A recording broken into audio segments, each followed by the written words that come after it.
नमस्ते मित्रों।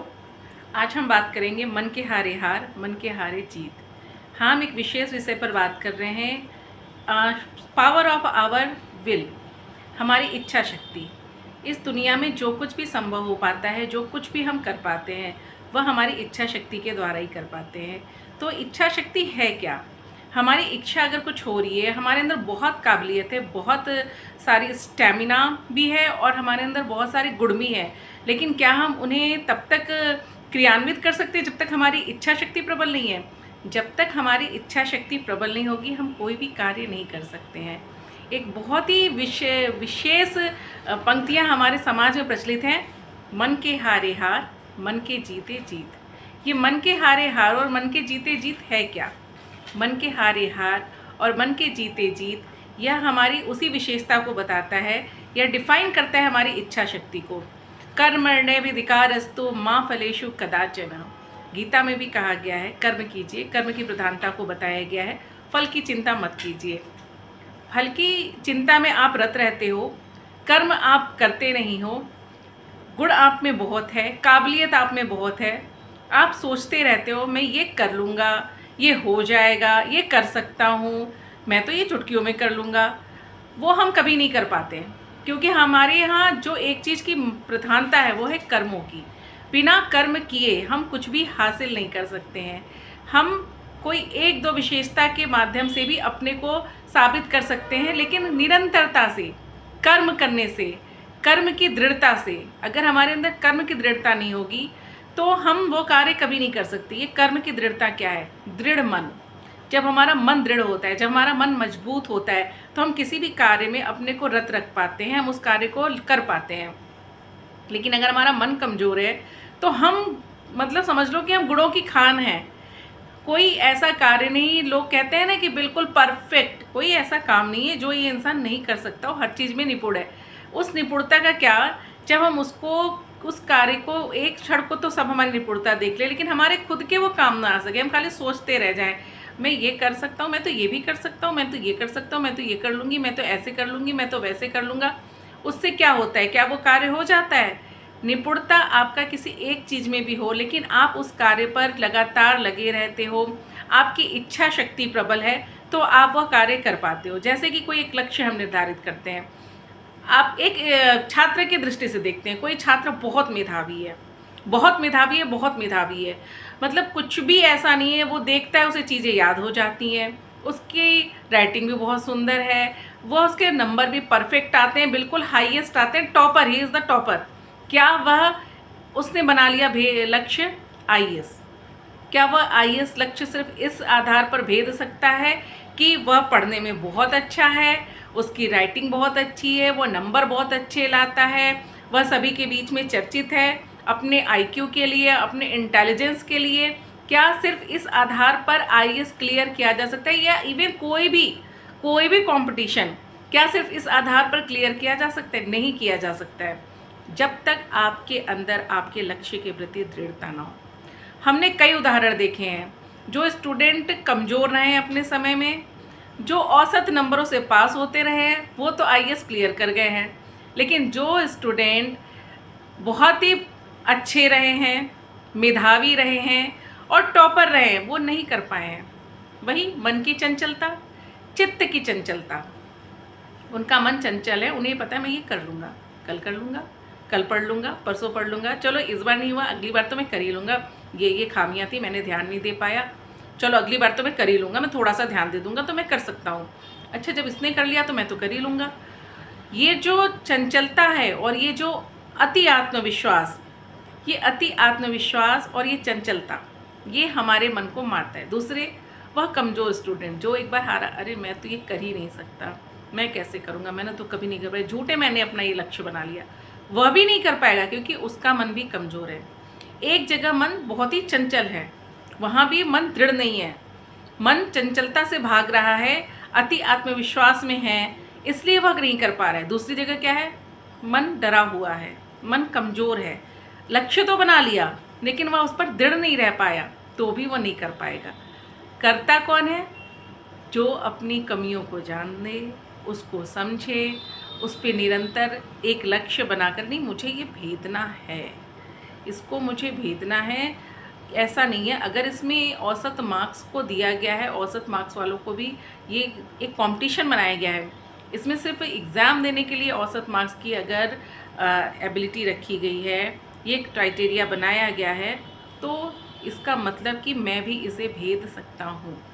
जिसका मन दृढ़ है, जो हर बार अगर एक बार नहीं हो पाता तो वो अपने कमजोरियों को जानता है, उसको इम्प्रूव करता है, फिर लगता है और निरंतर प्रयास कर रहा है, प्रतिदिन कर रहा है, उतने ही घंटे की मेहनत, वही एक जो सुचारुतापन है उसके अंदर, उसको अमल किए जा रहा है, उसको लगातार अपना एक टाइम टेबल बना के उस पर लगा हुआ है, कर्म की निरंतरता उसकी बनी हुई है, वह इंसान उसको भेद लेता है, वह विद्यार्थी किसी भी एग्ज़ाम को भेद लेता है। तो यहाँ क्या है, ना बहुत अच्छा वाला भेद पाया और ना ही जो अपने मन से, जो अपने को ही मान लिया कि नहीं मैं ये नहीं कर सकता। भेदा किसने? जिसने अपने मन को जीता। गीता में भी श्री कृष्ण ने अर्जुन को यही उपदेश तो दिया है कि अपने इंद्रियों को वश में कर लो। जिस इंसान ने अपनी इंद्रियों को वश में कर लिया, मतलब अपने मन को जीत लिया। हमारी इंद्रियों की कमजोरी कैसे पता चलती है? हमारी इच्छाओं से, हमारे मन से। हमारी कमजोरी, जहाँ हमारा मन कमज़ोर पड़ता है, हम सोचते हैं नहीं, अब मान लो हमने ये सोचा नहीं आज हम पूरे दिन ये चीज़ तो मैं नहीं खाऊंगी या नहीं खाऊंगा या नहीं करूँगा, और शाम तक होते होते कोई बात नहीं, ठीक है कहा था तो ठीक है खा ही लेते हैं, या फिर चलो ये कर ही लेते हैं।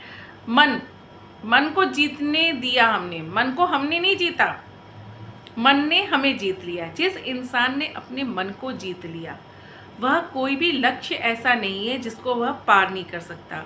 और जिस इंसान को मन ने जीत लिया, वह जीवन में सिर्फ भाग्य भरोसे ही बैठा रह सकता है।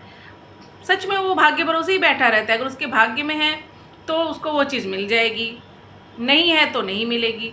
लेकिन क्या भाग्य भरोसे एक अच्छे जीवन की कल्पना की जा सकती है? कभी नहीं। सिर्फ भाग्य भरोसे एक अच्छे जीवन की कल्पना नहीं की जा सकती है। जैसा कि हम सभी जानते हैं, किसी ने अगर अपना अंपायर खड़ा कर दिया और कोई निर्कर्मण्य पुत्र या पुत्री, मतलब वंशज पैदा हो गया, तो कहते हैं ना कि रखा हुआ धन भी आप बैठ के नहीं खा सकते हो, वो भी धीरे धीरे ख़त्म हो जाता है। लेकिन उसी धन को बढ़ाने वाला आपका वंशज आ गया तो कहते हैं कुल का चिराग आ गया, क्योंकि वो उसी को बढ़ाता है, इतना बढ़ा देता है कि आगे की जनरेशन भी उसका उपभोग कर पाती है और फिर उसको बढ़ाती है। अगर वो उसको बढ़ाती रहेगी तभी वो बढ़ेगा। अगर अंबानी की संपत्ति भी उसके पुत्र पुत्रियां मिलकर आगे ना बढ़ाते और आज भी आगे बढ़ा रहे हैं, उसकी हर जनरेशन आगे बढ़ाने की तरफ नई नई योजनाएं ला रहे हैं, नए नए कार्य कर रहे हैं, अगर उन्हीं योजनाओं पर वो रह जाएं तो भी उन योजनाओं में भी वो कुछ कमाते रहेंगे, उनका बना रहेगा, उनकी स्थिति बनी रहेगी। लेकिन वो स्थिति से अपग्रेड कैसे हो रहे हैं, उससे ऊपर कैसे उठ रहे हैं? क्योंकि उनके पास हर समय नई योजना है। नई जनरेशन भी बैठ नहीं रही है, वो योजनाओं के साथ आगे बढ़ रही है। वो अपने कर्म में रत रखे हुए हैं और कुछ न कुछ नया इनपुट, नया इंक्लूड वो करते ही रहते हैं। इससे उनका धन बढ़ता है, दुगना होता है, 4 गुना होता है, 5 गुना होता है। लेकिन अगर वहीं बैठकर खाने लगें, उसको भी छोड़ दें कि चलो ये तो अपने आप हो रहा है, धीरे धीरे होगा कि वो संपत्ति कोई भी इंसान बेच के खाने लगेगा कि अभी भी तुम्हारे पास फिर भी इतना है कि हम बेच के खाएंगे तो भी हमारा जीवन आराम से निकल जाएगा। अपना जीवन तो निकल जाएगा, अपने आगे आने वालों का क्या? उनके लिए हम क्या छोड़ के जाएंगे? और अपना भी चलो इतनी संपत्ति हो तो अपना जीवन तो निकल जाएगा, आगे आने वाले भी बेच के कब तक खाते रहोगे? और एक दिन आपको कौन जानेगा? जब तक आप इसमें कुछ ना कुछ इनपुट जोड़ते रहोगे, बढ़ाते रहोगे, तो आपका पूरा के पूरा वंश चलता रहेगा और आपका एक नाम जो है वो बढ़ता जाएगा। और एक टाइम अगर आपने इसको ख़त्म करना शुरू कर दिया, आपने इसको बेच के भजाना शुरू कर दिया और खाना शुरू कर दिया, एक दिन कोई नहीं जानेगा कि कौन ये और कौन वो एक आपकी एक पास्ट की बात हो जाएगी, कहानी किस्सों की बात हो जाएगी। एक फला ऐसे थे, इनका नाम इतना चला, इन्होंने ये काम किया, बाद की जनरेशन कुछ नहीं कर पाई और अब ये कहीं कुछ नहीं है। जैसे हम देखते हैं ना कि मुगलों के समय की ये राजा के परिवार ऐसे दुखी और ऐसे पीड़ित अवस्था में हैं, या इनका परिवार ऐसी अवस्था में है क्योंकि क्यों ऐसा क्यों हुआ? अकर्मण्यता। सिर्फ वही नहीं, कोई भी राजा हो, कोई भी वो हो, जब तक उसकी संतान उस संपत्ति को कहीं ना कहीं इन्वेस्ट कर रही है, बढ़ा रही है, तो आज भी वो राजघराना बचा हुआ है। लेकिन बहुत से ऐसे राजघराने हैं जो खाली ये खंडहर टाइप के महल हैं और ये इनके वंशज हैं, ये देखो ये छाता बेच रहे हैं, तो ये कर रहे हैं। ऐसे बहुत से जगहों पे आपको बहुत सारे मिल जाएंगे, कई सारे उदाहरण पता है, लेकिन मैं ऐसे आपको बताऊंगी नहीं। लेकिन ऐसा होता है कई जगहों पे। आप देखोगे, आप किसी एरिया में रह रहे हो, आप पुरानी जगहों पे चल जाओ, ये राजा जी का महल है, ये रानी जी का फाटक है, ऐसे ऐसे करके फेमस है भाई साहब। उसमें अंदर जाओ महल है, लेकिन उसके वंशजों को देख लो, ये इस स्थिति में है, ये काम कर रहे हैं, वो काम कर रहे हैं। भैया ये ऐसा क्यों कर रहे हैं? क्योंकि एक समय आ गया ना, आप उस चीज़ को खाली बेच बेच कर कितना खाओगे, वो खाली आपका एक नाम रह गया। लेकिन बहुत सी जगहों पे आप देखें, अभी भी कितने मैसूर वगैरह में चल जाइए, और कई जगहों पे ऐसे ऐसे राजा बैठे हुए हैं जिनका नाम चल रहा है। आप रामनगर चलिए, बनारस से सटा हुआ रामनगर के राजा, ठीक है, वो उनका भी अपना फैक्ट्री काम कर रहे हैं, लेकिन उन्होंने उस राजघराने को बना के रखा है। जब तक आप कर्म करते हुए उस चीज़ को बनाकर नहीं रखेंगे, वो चीज़ टिकने वाली नहीं है, वो एक इतिहास बन जाता है। तो इतिहास बनना और एक मिसाल बनना, ये दोनों हमारे अपने ही हाथ में है। और कर्म, प्रधानता किस चीज़ की है? कर्म। और कर्म हम करते हैं, उसके लिए हमें क्या चाहिए होता है? मन। मन कैसा? जिसको हम जीत लें, मन जिसको हम हारने ना दें, मन जिसको हम हमेशा जीतने की तरफ अग्रसर करें, मन वो जिसको हमने जिस पर विजय प्राप्त की है। मन जिसने हम पर विजय प्राप्त नहीं किया है, कि उसने कभी, मन का घोड़ा दौड़ता है ना, हम कहते हैं घोड़े से भी तेज, हवा से भी तेज कौन दौड़ सकता है? मन। अभी कुछ सोचा और फिर दूसरे ही पल उससे डिग गए, वैसा मन नहीं चाहिए। मन चाहिए दृढ़ता वाला, मन चाहिए जीतने की इच्छा रखने वाला, मन चाहिए जीतने की शक्ति पैदा करने वाला। तो हमेशा ये चीज़ याद रखिए, मन के हारे हार है, मन के जीते जीत। धन्यवाद।